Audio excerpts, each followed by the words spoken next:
What's going on, everybody? Erjan with Suds to Success podcast. Today, we're joined by Grant Menard and the Abens family. We talk about URABLE. If you don't have URABLE, I don't know what you're doing. Tune in. This episode is a great one. Welcome to the 27th episode of Suds to Success. My name's Andrew. I'm Erjan. And that's the URABLE team. So we got Michael Abens, Grant Menard, Chris Abens. It's going to be quite an episode. And please like and subscribe if you haven't already. And all of our links are in the bottom. So we'll kind of start with, I've been with URABLE for a while. It's been a ride. I was thinking about that today in terms of how much the app's changed. I'm like, what am I going to ask? Like, whatever. And I'm like, I remember when like the virtual shop was barely a thing. Like, and now it's like my whole business ran off it. You know, I got gift cards. I got this. So kind of start off with, I guess, how you guys started. I know the story's been out there 1,000 times, but for just people that don't know what URABLE is and kind of what it's all about, we can kind of go into it. And then I got so much more questions to ask for like the acquisition and the merger and all that stuff. So let's start off with the beginning, like kind of the humble story, and we kind of can go from there. Well, it's Chris's fault. My fault. You're welcome. Do you want to elaborate on that? No, well, Chris and Kyle came up with the idea to start a niche-oriented software development business. The idea was to, create CRMs for niche-oriented businesses that, had odd operating models. They didn't really want to use like a Salesforce.com kind of thing. So that was the core idea. And when they pitched it, I immediately thought, well, let's just do automotive detailing, because I'm a car enthusiast. So I viewed detailing from a consumer's perspective, right? And I loved the services that I'd get, but it was clear to me as a business executive at the time that, the customer like experience wrapped around the services was just not there. I felt like these businesses are so freaking cool. I love what they do. Ceramic coating was just coming out then. So I'm dating myself with that, but I've been a car enthusiast for a long, long time. And I just thought, oh my God, if we're going to go into this, I think we can move an industry if we do this thing right and bring some big business thinking into this entrepreneurial niche. So that was kind of the story. It just literally evolved right around the kitchen table. And for the record, I was retired at the time. The kids gave 4 months off, 4 freaking months retirement. Okay. And now I've been working ever since. No, you're pretty much retired. Yeah. We're keeping you young. So again, he's drinking a beer. Welcome. What a legend. Let's go, Mitch. Oh, by the way, Mitch is Michael's real name. Michael's his big name. No, if you hear us call him Mitch, it's a nickname that came down like 2 years ago and it's stuck and it ain't leaving. Even my mom, my dad's wife, obviously, calls him Mitch sometimes, and it cracks us up. Literally been married for 40 years, and she's converted from Michael over to Mitch. Well, you got to give the backstory on that now, Chris. There's no backstory. We were bowling. My dad was playing awful, and the only letters that fit into like a bowling TV was just the first 4, and so he was Mitch up on the screen, just MICH. And then it was like literally the worst bowling any of us have ever seen in our entire lives. And so we were just like giving him so much. And then it just like stuck. We just kept calling him Mitch after that. And now everybody calls him Mitch. That's funny. But it's easier for my kids. It's hard for them to call me Michael. I'm Dad. But so now, the Mitch thing stuck. I thought it was so funny because all I heard all night was, Mitch sucks. So we kind of talked about the beginning of URABLE, and then how did Grant kind of fall into the picture? Well, Grant was actually my first ever presentation, and that was, it had to be back in like 2019 or something like that. Yep.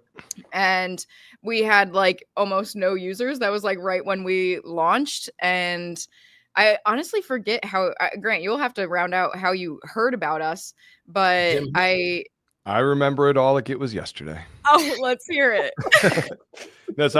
So I have my detail shop, still do. And Jim Hutton, I just hired him. He's an OG in this industry. And when he came on board with us full time, he realized that we were doing what every one of our users does: double booking, no call, no shows. Our guys were getting stressed out because I was just selling everything. And then I'd write it on one of those Staples big calendars, like the 2x4 calendars. And I was using a pen versus a pencil. So everything was just all over the place. And so Jim walked in one day. He was like, "Hey, I knew this guy, Michael Abens, from car shows. And I saw he came out with this, software system that can help with scheduling. We need it. Can you please call him?" So I did. I called him right away. And then I asked him, I think I got on the phone with you, Chris, initially, or maybe it was Michael through Facebook. He was like, "Call my daughter." And I just told her straight up, I was like, "Here's the deal. Like, you could definitely give me a demo, but it'd be way easier if you just came in. I'll shut the shop down for the day and you just come in and present to everybody." So Chris came in looking like she was going to the president's ball. Like, she was dressed. I was wearing a to the sweater. 10s, and all my guys were batting eyes. And then it was game. Like, at that point, I was like, all right, they're going to listen to her. Like, whatever Chris says, they're definitely going to listen to. So, and they did. I remember what I was wearing. It was a turtleneck sweater. I don't know. Okay, but this is coming from guys that are, black shorts, black shirts, like the detailing industry, all things black. And then Chris walks in, everyone's like, "Oh my gosh." So that's how it happened. And then we integrated right away. And then this is like early stage. I think that was like the 5th or 7th user of Yourable. And then it's helped them at, like, initially, just like our whole industry and all of our users do now, with feedback and like, "Hey, what's working for you? What do you need help with? What can we do more of? What can we do less of?" And I just kind of helped them with version 1, and then I went to version 2, and now we're here, 7 years later, 6 years later. Which is wild. What do you think makes when I kind of hopped on in, I think, the first year, there wasn't much options. Like, in terms of software, like, it really wasn't something that was talked about. It's like, "Oh, you can use Square appointments." I tried them. Like, this sucks. Like, it's not working. It just, and then I heard Yourable. I'm like, okay, I tried it. What do you think you guys did differently than the other companies? Because now you can throw a rock and you can hit 12 of them. Because I mean, like, and they're calling me every day saying, "You should join." I'm like, "Yeah, okay, goodbye." Like, it's not going to happen. Like, you're talking to the wrong guy. But what do you think you guys did differently, continue to do differently, that made you guys kind of leader? Yeah, I mean, I think that our goal was really to bring like a human element to it and bring family values into it. And just be real with the people that we're working with. When we first came out with Yourable, it was pretty basic. You guys know, you were with us back then. I've looked at like tutorial videos from like way back in the day, and I'm like, oh my God, thank God there are people using this.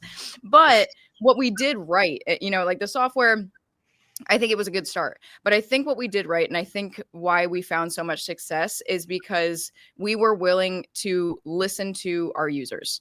Because at the end of the day, we're not the ones using Yourable. You guys are using Yourable. And so it's our job to just listen to you guys, strategize around the best way to execute what it is that will make your life easier, and then implement it as quickly as we can. And especially in those early days, I'm sure you guys remember, and we even got for it, which I disagree with, but we were rolling out updates constantly because we were always coming out with a new feature. Because as we got more users and we're having more conversations and getting more feedback, we were like, "Oh, that would be awesome if we did this. That would be awesome if we did this." And some things were just tiny tweaks.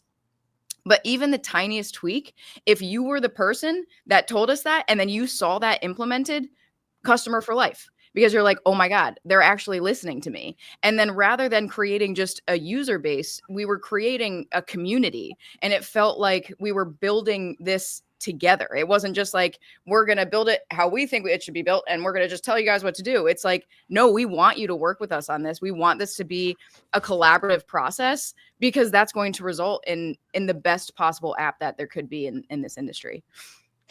What really got me? Good job, Chris. Wow, thanks, guys. What really got me like locked into Yourable, Andrew, I've only been with Yourable for about 2 years now, almost. And Andrew was telling me, get it. I'm like, okay, fine, I got it. I got the pro plan. I didn't use it for the first month. I literally didn't set up nothing. Nothing was set up. And then someone from the team kept emailing about the onboarding call. What is this thing? Andrew's like, take it. I'm like, okay. I don't remember if it was you, Chris. Someone, I don't know. It was someone. I hop on the onboarding call. I had a million questions. Every question I asked, you dived right into it. You're like, okay, we'll fix it now. I've been on a couple onboarding calls, and they're like, "Oh, okay, we'll get back to that," and then they never get back to it. So it's like everything on that onboarding call, that's what locked me in. And then ever since that onboarding call, I literally can't live without Yourable. It's like I put everything in there, my personal stuff, when I'm getting a haircut, when I got a doctor's appointment, everything. I don't look at anything else. It's just Yourable. That's awesome. And there's a pretty fundamental thing, if I could just build on what Chris was talking about. We decided to build a business and a brand. A lot of people that get into this, they decide to build a system and just kind of chuck it out there. They don't spend the time to build like the critical infrastructure to give like really great support, right? I mean, that's when you're building a business. We're going to have 20 employees here in the next month, right? Like we built a real company to support our user base. This was not a money grab of let's just build a system and throw it out into the wild. And if people use it, awesome. You know, if they need help, they can just talk to one another and figure it out. That's not what we wanted to do. We wanted to build a real frigging company. So that is what we did. I mean, it's a very expensive thing to do, but we built this thing for the long haul. This wasn't like a quick one-hit wonder kind of thing. We built this to be a family legacy and just hopefully have for generations, you know? Mm-hmm. And what I think you did too, while you were doing that, is kind of, even in the beginning, it was all about what makes the most sense for the end users. Like I've looked at different softwares, not to use them, but either I'll do consulting for people and they have it. I'm like, this is disgusting. Like I can't figure out how things work.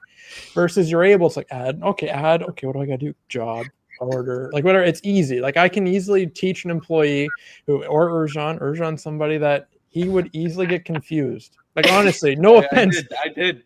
You would. So what's nice is I can easily give it to an employee and they're like, okay, what? So I just hired a manager.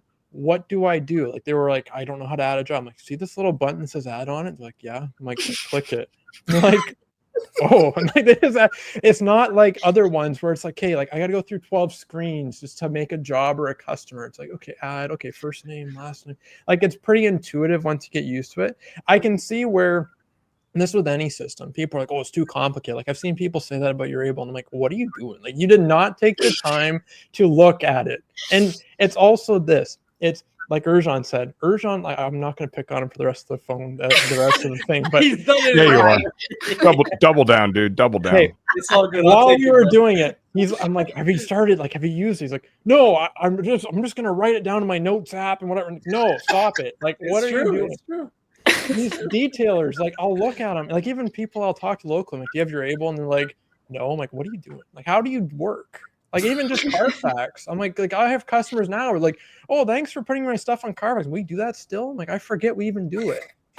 Like I'm like, add job complete. Like it's like you just forget. And so much dealing with the interface, that really is all hats off to Kyle. His background was in graphic design.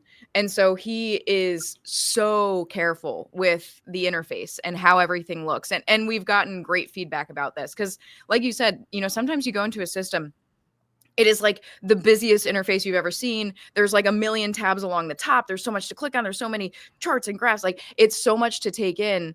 And Kyle's development philosophy has been, let's create something that feels approachable, because just because we might be comfortable with technology does not mean that all of our users are going to be comfortable with technology. And so part of it is on the development side of things to create a system that feels intuitive. And like you said, you're looking to add something, there's an add button for you right there in the middle of the screen. And so we want to create it as something intuitive, but we also want to conduct ourselves, like on the, you know, customer support side, as a team of people that is not here to judge you. So many people get on those calls and they're like, all right, I'm just going to say up front, I'm really bad with technology. And it's like, that's why I have a job. Thank you. I'm so glad you're bad with technology. I am here to help. And it's those two things together that I think have just allowed us to kind of carry the industry forward with us as like, let's start with like the basics. And then if you want to get into the more advanced stuff, you can dig into that, but it's not in your face if that's not what you're ready for. And so that's how we've designed it. And again, hats off to Kyle because he's incredible for what he's built. The guy's a wizard. He is. Do you know the story how Kyle started coding? No, what is it? He read a book, a single book. On object-oriented. shit you not. The dude read a book and then created this thing. I'm like, what the heck? And by book, it's literally a textbook. I've seen it. Actually, I think it's in my house because like he read it and he did, and that was that. It's But he like literally that read a fast, textbook. Yeah. To be fair, it's like a telephone book. Yeah, he read a textbook from cover to cover, and he was like, "This makes sense to me," and then built Yourable. So It's just like there's no way he's paid enough, is what you're telling us. it's true. There's not enough money in the world for Kyle. Yeah. So I'll kind of merge into, and we'll talk about the acquisition because that's what I really want to know about because I don't know much about it. I watched a quick video of the live, and then I kind of so now you've also moved into different industries. So you're not just in automotive, you're also in lawn care, and what else are you doing with that? Yeah, we're in lawn care and flat glass, which flat glass is like an extremely adjacent industry to like the automotive detailing, especially like places that are doing like automotive tint. Obviously, that's just kind of similar thing, but on buildings and things like that. So that one was really natural. We had a lot of businesses that were offering both of those services, so it made sense to go in that direction. Lawn care was something obviously quite a bit different. You're not going to see many businesses that offer both detailing and lawn care services. I don't think we have any. We have businesses that they have two different businesses. They own two different businesses that are each of those, which that's just a crazy coincidence. I'm like, when those people approach us, I'm like, wow, this is like a sim moment. I'm glad you've come here because these are the industries that we've tackled. But yeah, that one was a little bit of a different idea. But what we came to find is anything in like the service-based industry, the structure of the jobs is still going to be the same. There's a customer, there's a thing that you're working on, and there are services that you're providing. And so as long as the structure stays the same, we can kind of go into any industry that we want to. So like obviously in vehicle care, it's a vehicle that you're working on. In lawn care, we call it property section that you're working on. And in flat glass, it's windows that you're working on. But then everything else around it and all of the other components around like interacting with the customers, that's all going to be the same. Any business that's offering services like that, they're going to want to be sending things out to their customers and, getting approvals signed and having them sign off on documents and take inspection photos, and all of that stuff around the job process just made sense for a lot of different industries. And that was an industry where, what does Kyle always say? He says, grass always grows. He's like, if the economy takes a big dump and things slowing down for like luxury services, like high-end automotive detailing, he's like, grass always grows. Yeah, but I mean, obviously, vehicle care, that's our number one industry. That's what we came in with. That's where we have by far, our biggest user base, and so our focus is always going to be on vehicle care. But anybody that comes to us, because then we also have technically a fourth industry just called other, which is just to kind of capture anybody that maybe heard about Yourable from like a friend of theirs that is in a completely different industry. And we kind of tap into that group to get a feel for like, okay, is there like a certain group of people from like a certain industry that's coming to Yourable? And can we start to develop some solutions for them too? So that's our way to just kind of keep our finger on the pulse. And we had a good number of people from the lawn care industry coming. And so, that's why we decided to jump into that. Well, and like I never noticed how many people do like lawn care and like landscaping. Like I have a lot of customers who are like, oh, I cut lawns. I'm like, you guys make money cutting lawns? Like I never thought about that. Yeah, like it's like a legit industry. I know you can. You can. And so I had a buddy actually reached out to me and he's like, oh, I'm trying to set up this business in the States. And he goes, I'm doing, I'm cutting people's grass. And he goes, what do you use? Like book stuff. I'm like, buddy, I got the software for you. He's like, what? I'm like, here you go. Sent him the referral link. And it's just like, been using it ever since. I don't know what plan he's on, but he's had it for like a year and a half. He's like, I can just quote stuff. I just punch the address in. I do a map and whatever. I didn't know anything about that. I don't do that. So he's like, yeah, it's great. So, I just send him the quote and it's done. I'm like, oh, that sounds about right. That sounds what they would do.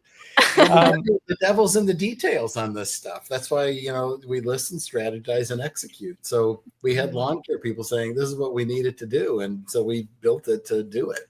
And that's still evolving. And we're hiring 2 more developers currently. One of them will probably focus a bit on more development on the lawn care side, because we want Kyle to focus pretty much exclusively on the automotive detail side, because we've got big plans that are rolling out. Interesting. Well, I can't wait to see them. You've been happy even before we got you on the call. You're like, wait for my post in 2 days. I'm like, okay. Mitch loves a good teaser post. Yeah. All right. So you got lawn care, you got other businesses, you got automotive, obviously the main feature. Kind of before we go in the acquisition, Grant, what do you primarily do? 'Cause I know you're a busy guy. Like I see you doing things all over the place. I don't know how you sleep, but you do. And like, what are you doing in Yourable between you making time with? I know you do consulting. I know you have your shop, which you're not. If I understand, you're more so like an overseer of it now. Yeah. You got it running itself. What do you do in Yourable? Like, how do you have the time to do that? And what do you do? So I'd say I'm one of Yourable's best case studies because my business has been able to run and operate on its own for the last 4 years with Yourable structured behind it. And without Yourable, it would not be able to do what it does today. So in 2021, I took a 2-month trip with my wife and my dog across the states, went San Diego to Seattle, to all these national parks, and it was my true test for the business. And it didn't matter to me if the business was going to be successful or if it completely failed, because I had 2 months with my wife and dog only in some national parks, but I wanted to give it a true test. So I checked in periodically on Yourable and told my team, don't call me. I want you guys to figure it out while you're there. And they truly didn't. And I came back and the business actually boomed when I left. So what I realized is, okay, I was probably holding this thing back a little bit. Let my team just do what they do. And they have to this date. So I oversee from a very, very, very high level. But it brought me a lot of free time. And I would call it like early retirement. Like I was waking up and doing the things I wanted to do and then going to work a little bit. That's where their consulting came in to help other businesses. And then in November of 23, Michael called me. And I was their brand ambassador, for a couple of years at the time, and just helping them out with any marketing tactics, going to all the different shows, and really just promoting and doing what now our industry kind of does for us. And at the time, Michael called me. He's like, hey, man, here's the deal. I got somebody that for this national account position. And I thought he was calling me to ask me to find somebody for them. But I was like, all right, sweet. I was like, oh, they're never going to ask me. It wasn't even a thought. And he's like, well, the kids and I sat down and there's only one person on the list and it's you. And I was like, what? And he goes, I don't know if you want the job. And I was like, yeah, I'll take the job. Like, I'm kind of homeless right now. I'm totally down. Let's do this. So I wasn't actually homeless, but yeah, I jumped in all in. And the best part, what I've loved about it is it brought the same level of energy that I had with the detail shop that I completely lost. After that trip, when I got back, like that just went away. And I didn't have that same commitment to that I had at the beginning. But what Michael, Chris, and Kyle have allowed me to do in this is to have that energy come back, and it hasn't even been close to going down at all. It's still there. So went from national account manager and now going over to the super high level, something that's really cool. It's going to be out around SEMA timeframe that we've been launching, but dealing with the manufacturers and distributors and really honing in to not just at the shop level, but at the industry level from top down, and seeing how we can support the manufacturers and the distributors to then support the shops even more while supporting Yourable.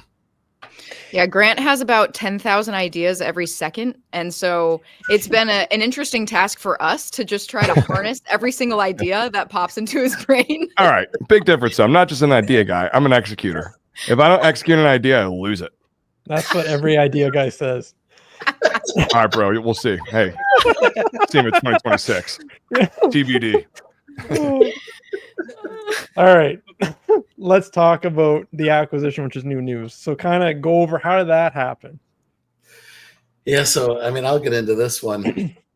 And I mean, I'll be totally transparent. We were being courted by no less than 30, maybe 40 different private equity firms. And I knew I didn't want to do that. I was not looking to sell the business. So we weren't selling. I didn't, get a banker. I didn't go through a process. I didn't do anything. They found us out, and they called us pretty aggressively. And this went on for, oh my God, probably 2 years. I've been pushing these companies off, because I'm like, this is way too early to entertain something like this. We're just getting started, man. We're just getting our feet under us. Leave us alone, So last year, it started getting serious with some bigger PE firms coming into the fold. And it dawned on me, because I kept pushing these guys off, that we created our own problem. We're the market leader by 1,000,000 miles in this market, as you guys know. And if PE can't get the number one, they're going to go after number two, or 3 or 4, they're going to go downstream with their money because we shined a light on how great this industry can be, right? So then it dawned on me, it's like, oh Christ, we're going to end up competing against all these guys that I keep blowing off. They're going to put their millions into some other system, and now I'm going to have to compete against that. So I knew, we created our own problem and I needed to come up with a solution, but I knew I didn't want a financial buyer. That wasn't what we were interested in. I was interested in trying to de-risk the business for you guys as users, because that was what kept me up at night. That kept me up at night that we've got 30,000 people that rely on us and Yourable for their livelihood. And what happens if something happens to the one of the 3 of us, right? What if something happens to Kyle? He's our only developer, right? And that was what was keeping me up at night. It was that level of risk that we were putting on you guys as we had gotten so big. So I get another phone call out of the blue. I thought it was another private equity company. We started talking, and then I realized very quickly in the conversation that, oh, these guys are not financial buyers. These guys are a friggin' software company, and they're interested in buying Abens solutions, not just Yourable. Like, and they're not like, I want to buy a 40% stake. It's none of that. It's like, we want to buy your company, like flat out, and all of you with it. So as I got to know them, they got to know us. They only became more and more interested. And now after we've gone through the acquisition, this probably started back in September last year. We closed the deal in April of this year. And it's only gotten better as we've gotten to know one another. They're thrilled with Yourable. Yourable is quite a sophisticated system in their portfolio of businesses. So they're looking at us as a strategic platform. They've bought 89 companies like us, just so you wrap your heads around this. Like, they've got 1,900 employees. It's a big company, right? So they buy these companies and then they plug in their payment system. So as a software developer, Full Steam is the name of the company. They built their own payments platform. They just don't offer it in the retail market like a Square and a Stripe. They acquire the software company and then plug their stuff in. So they get the SaaS revenue and they get the transactional revenue, right? So it's a really cool business model, a difficult one to run, I'm sure. It's all M&A based. So it's like herding cats. You got 88 guys like me and the kids, and we all have our own way of doing things, and they got to try to corral all that. So I couldn't be happier that Full Steam found us, because I really didn't know what I was going to do about finding a strategic buyer and a place that Yourable can sit and grow for decades, without worried about, a second bite of the apple and private equity selling it off, doing this and that. I wanted to find something that had long-term legs and stability, and it de-risked it for you guys. Yeah, and I mean, we really wanted we weren't in it for just like a dump of money and then like we're on our own. We were looking for somebody that would be a partner with us, because like, even though we found a lot of success in this industry, we don't know everything. There's so much that we're still learning as we go. And so we were hoping to find some kind of partner where we would be able to tap into their expertise, and they can tell us about these other companies that they've taken through these stages and how to properly scale it at this level. So that was just really perfect about Full Steam, because now we have all of those resources at our disposal. We have other software companies just like us that went through the same things that we did, that we can tap into and ask, hey, how did you handle this situation? How should we structure the company moving forward? How can we scale? It's just really cool to be able to tap into that kind of expertise. And I just feel really grateful for the opportunity. I went from being on my own as the CEO to having 89 other CEOs that just like me that I can tap into. I got an immediate peer group of people that have, they've seen things that I haven't seen yet. I've seen things they haven't seen. So we can all kind of help one another. It's been really cool. Has there been any part of it that's been hard? Like, do you now, like, when you do something and you're able, do you have to talk to someone about it before you do it? Or is it really the same? Like, before, I'm sure you can look at it, you're like, oh, that's my daughter, that's my son, I can yell at them. But now, and now, is it like, okay, now I have to be like cordial to this person? Or like, does it change the dynamic at all? Or is it kind of all the same? The dynamic, definitely not. And that was one of the things when we were like going through the diligence process, I was really harping on, because something that we've been really careful about at Yourable, pre-acquisition, was just the culture that we were building, at the company. And I think everybody has a really great relationship with each other. I think we have a really collaborative kind of culture.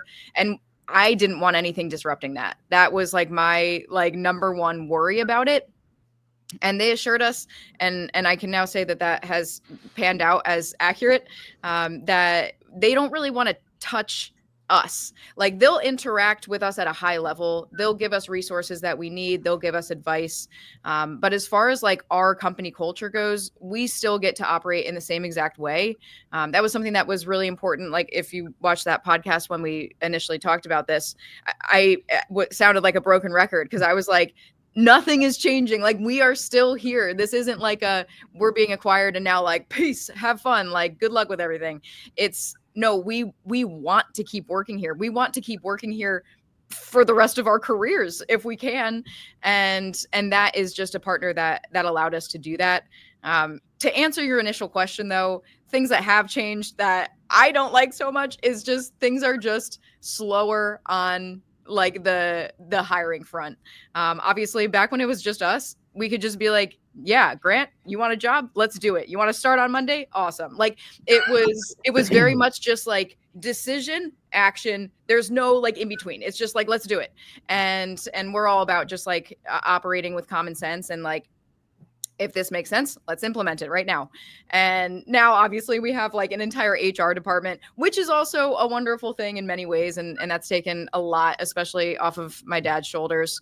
But yeah, that is definitely an adjustment to just get used to more of a corporate setting in that regard, and having like very structured processes to like move things along. But it's nothing that would impact like Yourable outwardly. It's just stuff that we now have to deal with internal. Yeah. And so I guess, did they look at you, and I guess when the deal ended in April, they look into how did you do this to this amount of people? Because like since then, you can see a significant change where like in terms of, okay, we've added 2 people, we've added 2 people, we've added 2 people. And it's like, you guys must have been superstars for a while doing things yourself. And this company's like, how did you guys, like, how are you alive? Like, how did you do that? Yeah. And that is part of the transition that we're in right now, from moving from basically having a team of just Swiss Army knife rock stars. Like, basically, put me in, coach. I'll do whatever you need me to do. And like, and no questions asked. And I freaking love like our legacy team. I will always have so much love for that team, because it's just a group of go-getters, because you have to be like, there is no like, oh, well, that's not my job. It's no, this needs to be done for the betterment of the team. And so like, I'll do it or whatever. And so now we're transitioning into not so much hiring people, but hiring roles, and starting to build out more of these like structured verticals, so then we can have better organization and just scale. But it's tough because, now we're transitioning our rock stars into some kind of like vertical. And that's definitely an interesting process for us, but one that we're happy to do. This is just all part of like the growing pains, and it's all going to be for the best. Well, it's probably more of a long-term plan, because it gives people kind of their own little box of because they're great at everything, but they're like, for example, Taylor's a good example. When you hired her and she's in the live chat, I'm like, why is Chris not talking in the live chat? Like, as a user, I'm like, who is this Taylor person? And so I'll message her, and like, she'll just reply back to me, like, whatever. I'll prompt, like, I got you. I'm like, okay, she's fine. She can hang. Like, she's good. So that's honestly kind of where, so what'll be interesting is the same vibes, they're still in the live chat. Like, that's where like I see it, where I have a problem, and like Kyle will bump in sometimes, like, oh, this is a problem. If Kyle's spending time to send me a message, like, this isn't just like, oh, whatever. No, Kyle's messaging me. I'm like, oh, this is something that pisses him off, because like, he wouldn't just bump into a live chat. So it's kind of funny. But what's cool about it that I guess I can understand, I can see, is it very much came across in an instance like that what your core values are. Because if I was with a different company, I could totally see where they're like, I got the bag, I'm done, I'm successful, I sold it, I'm good, I'm done. That was my number. When I saw that, I'm like, oh, instantly. I was like working on a car, which I don't really do anymore, but I was coding a car and doing it. I would go to my employees, I'm like, start wiping the high spots off because I got to watch what's going on. I just saw we got acquired or whatever the caption was in the live. I'm like, so I looked at it, I'm like, no, I'm like, I just started, I've liked these people for so long, like, don't sell it. And then, and everyone's there, and I'm like, okay, but they're still staying and whatever. And it makes sense. It makes sense that you have a backer that you can actually build this thing, because it's very apparent that you guys were probably overworked. I can tell. And it's probably nice. No. The Full Steam was honestly blown away, there, especially by Kyle, because they just kept like going through the diligence process. They're like, you're telling us you don't have like an army of coders over in like India or Vietnam that's like helping you. Like, no, man, we did this all ourselves. Chris and I helped with design. We gathered the insight and we did it. Kyle wrote all the code, man, and they were just like absolutely flabbergasted by that. So we are atypical. We were running really lean and mean. We did it for a long time, and you just do that as an entrepreneur, right? There's always going to be that sprint period of time when you're an entrepreneur. Now we got to start getting, verticals built where people can carry the load more easily than carrying so many loads. There's a picture that came up. It was like from, I guess, when we first started the company. It was in like Kyle's basement at the time. And like we were down there like working on it. And we took like a selfie, like the three of us. And I did a side-by-side picture of that. And then the three of us when we were like signing the papers for the acquisition. Kyle was like, wow, we look really tired in this recent picture. It's like the president photos. Yeah. Before the president goes in. I was like, wow, we look so young and sprightly. What happened? I remember that picture. That was when that was the first time we were published on the Apple App Store. Oh. That was when we got approved and we're like, oh man, it's like real, And Andrew, I want to stream. Oh, sorry, Mitch, go ahead. Well, no, go ahead. I was going to say, I want to streamline kind of the whole message around the last 5 minutes too, is that, we have the corporate structure, but we'll always have the small business look and feel. So although in the background, we're going to have those verticals and we're going to have to build all this structure behind it, we're never going to let that small business look and feel go. That's like a non-negotiable. So I'm sure Kyle will still be popping in, or his next two developers that are under there, and it will still be an issue. You're like, ooh, the big boys are here. And that's going to be totally cool. And you'll still have those feelings. So we're never going to let that go. But of course, now with this huge backer, we have to comply with some of those bigger things, which is totally normal and totally cool. And, having a corporate structure is good for future growth. Well, and it's also good for poor Kyle, because I remember when updates would come out and he'd reply to my live chat at 1:30 in the morning, like, dude, like, come on, like, you got to go to bed. And he's like, there's an update, I got to be up. I'm like, okay. So it's good for long term. And that's where it comes across, is now it makes sense, especially now that there's gonna be like a payment thing, and I'm totally excited for that. And because I'm a Square. Well, and honestly, we needed to start practicing what we were preaching, because we were preaching this whole like, don't wear like your like work schedule as like a badge of honor, like, and then meanwhile we're working until like 3 a.m. And so like we were just being absolute hypocrites. And so part of growing is also allowing our legacy employees to be able to not do everything and just stay in their lane. And now like our task as employers, especially with our legacy employees, is where do you feel energy, like what are you passionate about, and like let's stick you in that vertical, because now we have the ability to kind of choose where people are going to fall. And like, Kyle, what do you feel passionate about? Like what like gets you up in the morning, and let's have you focus on that. And then let's hire for the things that you don't want to do. I can't take ownership of that philosophy. That is all Grant in his business presentation. My favorite business presentation. But yeah, it's just all about now, like, okay, let's now keep the team happy. Like, we did the sprint. We were running dangerously lean for years to try to get to this point. And now we have the partner to be able to hire like crazy. And now we can take a little breather and not slow down our progress. Perfect. Do you have any When- questions, Erjan? Yeah. Yeah, I was gonna say, when, like in the beginning, the middle, the end, when did you know that Yourable's like, okay, we're going all in, 100%? Was there a moment Oh, where you're very like, beginning. We had to, Kyle and I were both working other jobs. And when we like came up with the idea, it was actually when I was working at the previous company I worked for, Pentech Health, which was a like a healthcare company. Me and my dad were bookending that company. Dad was all the way at the top. Chris was all the way at the bottom. And I was working on the sales team there, and we didn't have anything to like manage our sales process. And so I reached out to Kyle and I was like, hey, I have this idea to build like a CRM for our team. Can you help me build it? And then he and I just like worked on that honestly for fun. We didn't think that that was like going to go anywhere. That was just something that I felt passionate about and Kyle felt passionate about. He had just gotten into like how to program. And so it allowed us to kind of flex a muscle that we've been wanting to flex. And then that's when we came up with the idea for, you know, we had a lot of passion around small businesses and entrepreneurs.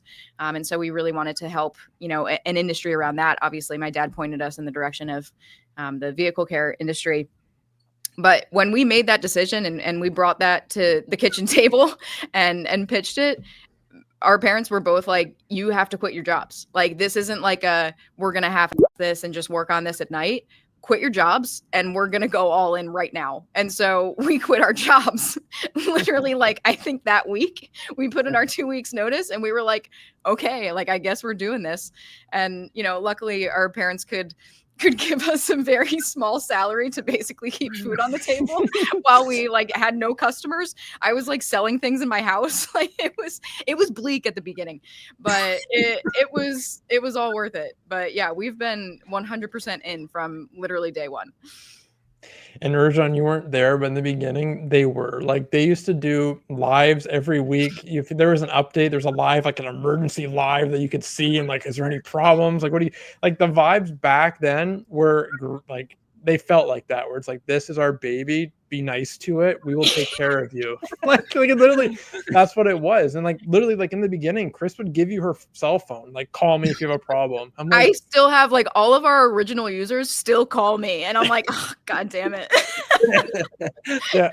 And it literally, but that's what it was. Chris was a support agent. Like, it wasn't like, that's how it was. It's like, here's my phone number. Because I remember in a video too, you're like, I give her my personal phone number. I remember at the beginning, I'm like, wow, like that's a company. Like, where it's like you're talking to the person in charge, and it's just like, yeah, just call me. I'm like, there has to be people that call you in the middle of the night saying that the program doesn't for work. sure.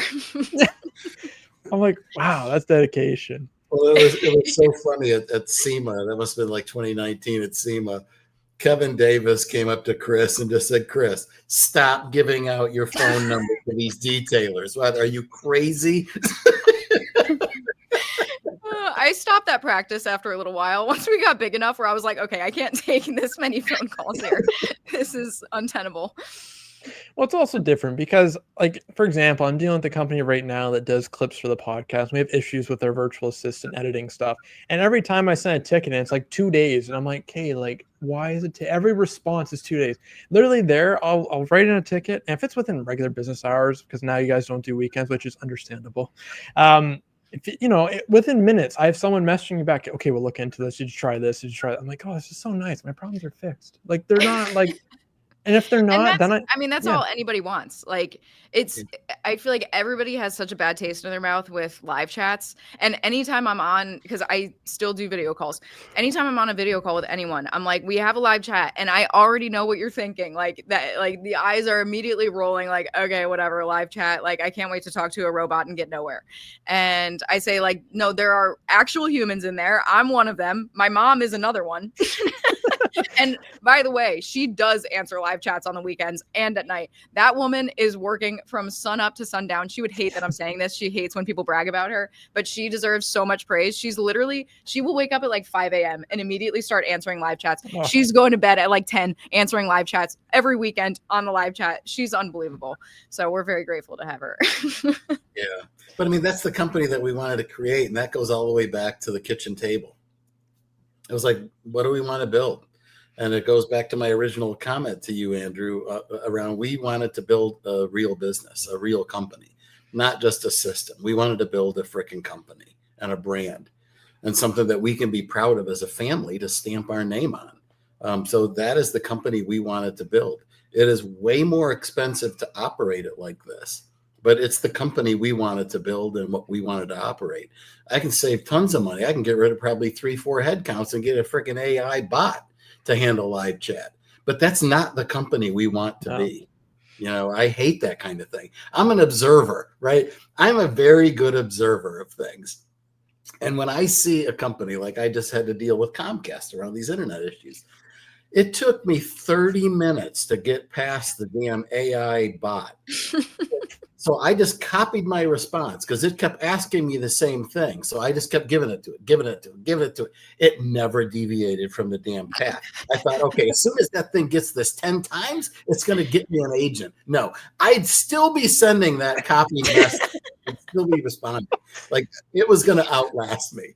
And I'm like, oh my God, this just reinforced for me how much I don't want to be that company. Yeah, that company is easy. Yeah, it's easy to be that company. It's easy to like just throw something in that is just like a Band-Aid kind of thing. But like anything that we've done, it's always been about quality. Like we want to give a quality product. The app is very high quality, but we also want to have quality customer service because that is what you're using. You know what I mean? Like, of course, like the app needs to be good. You need to have the functionality. It needs to work. But that is like the bare minimum to be like a successful, company and provide a successful product. So much of it is the help that comes along with it. And if we were to just like pawn off, like, yeah, just talk to this AI bot. Like, I don't care if your problem gets resolved. I just care that I'm not doing it. Like that is not acting with any kind of integrity. That's not how we were raised by my parents. And so like, that's not the kind of energy that we're going to bring into, the company. We're always going to provide as much quality as we can. And I think by humanizing it though, like your users are diehard users for you guys. Like, cause I know a bunch of them. Like, cause from that group, I've met a ton of detailers that they'll add me, we'll talk, whatever, if they have questions, whatever. And like, I was talking to David. He's like, one of the apps keeps calling him to kind of recruit him, and he's like, "All right, there's no way I'm going there, and whatever." And he gets all fired up. And same with me. Like, I'm like, "Do you have a tailor?" And they're like, "What?" I'm like, "Get out of here! Like, don't even try to like, what are you doing? You're not gonna. But we're better. No, you're not. Goodbye." Like, it's not even like a sell. Like, they're like family. You're not going to sell me over. We're good. And they're like, "What?" I'm like, "Yeah, goodbye. Call someone else." And it's kind of, but I get that vibe from a lot of your customers that they're like that. They've been there for a while. Like your customers don't seem to bounce around. I mean, I'm sure there's some, but a lot of them, I see the same names all the time in the group or commenting or liking stuff. So like they're staying with you, which is cool. And you for sure. And that's what we were after. Yeah. And it's our responsibility to keep everybody engaged, and continue to evolve the app, but don't make it such a freaking heavy lift. That is where the magic is now, because with so many businesses, we've got so many nuanced operating models. Everybody's wanting very, very particular things. It's really tricky for us to like address these little tiny nuances without overwhelming, the interface or making it just 2 more steps to accomplish something that right now you can do with a click. It is getting difficult, but we view our roles now as really the stewards of Yourable. The community is really the driving force behind the evolution. We're just the ones that need to develop it and be responsible about how we execute this stuff so that we're careful about not overwhelming it and making it difficult for brand new users right at Jump Street. I mean, Andrew, you guys have been with us, right? So you've kind of evolved along with the system. Just can you imagine being brand new and going into Yourable now? Like it is a robust thing, right? Compared to where it was. So we're constantly mindful about that. Yeah, but we wanted real relationships too. Like we weren't looking for this to be like a transactional kind of thing. Like we wanted it to be something, again, just like the way that we talk about Full Steam, we wanted people to feel like they had a partner in us. We weren't just like, take your product and like, don't talk to us. It's like, no, talk to us about what you're struggling with at your business. How can we provide a better solution to you to make your life easier, to give you more free time in your life? So like the relationship aspect of it has always been authentic from the beginning. And now it's so cool because obviously, like at the beginning, we literally had 0 customers. It's not like we came in with some like repository of people that were ready to use it. We literally started with 0. I still remember when our first person subscribed. To this day, I don't think we've provided any support to them because they haven't asked. They literally jumped in. They're one of still our users. Yes, they're one of our biggest businesses that use Yourable. They just randomly started using it, and we were like, "Oh my god, we have a subscriber! This is so cool!" Like, and it's just wild to think. I check in every once in a while. Hey, are you guys good? Yeah, love that last update. That was great. You know, it's like, well, we never hear from you guys. You know, yeah, like they're just like they're truly an anomaly, and the fact that they were our first users is just like so funny. They really have been along for the ride too. They pay really close attention to it. They're using that thing all day, every day. Yeah, and they're great. We'll kind of end the episode on that note. And the last thing I want to say is how affordable it is. I mean, it's not an expensive service. And I know if you guys got to drop, put it up $10 or whatever, because whatever, it's understandable. But for a Canadian, for a pro plan, it's $135 a month. If you can't afford that, there's bigger problems in your business. Like this saves you so much time. Just, you know, it promotes your customers, give you tips. It pays for my subscription. Like, so it's not a, you know, it's a perfect thing for you to do. It's perfectly priced. Try it out. We also have a referral link for Yourable on our website, suds2successpodcast.com. And again, Yourable. Check it out. It's a great software. We will talk to you soon. Have a great day. Take care.